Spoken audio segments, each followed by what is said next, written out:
তারা মন থেকে দোয়া করবা যারা এখানে নাই তাদের জন্য, রাইট? এরকম বন্ধু আছে না? তো তাদের জন্য একটু চিয়ার আপ করি তো। তাদেরকে কি ইন্সপায়ার করতে পারি আমরা? সো 1 2 3 ওকে। আমি একটা প্রশ্ন করতে পারি আফরান নিশোকে? জি জি জি।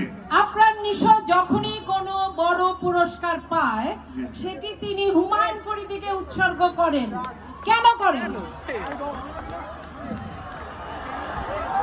কেন করি? কারণ আমি একজন হুমায়ুন ফরিদীর প্রেমে মশগুল।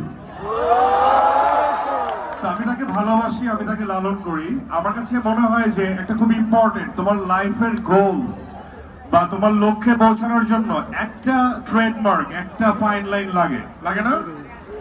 তো তোমরা একটা টার্গেট অ্যাচিভ করার জন্য কাউকে ধরতে হয়। সো আমি আমার বয়সকালে আমার যতটুকু বুদ্ধি, সো আমার কাছে মনে হয়েছে যে আমি এই পথে যদি হাঁটি আমি ওটা অ্যাচিভ করতে পারবো। সো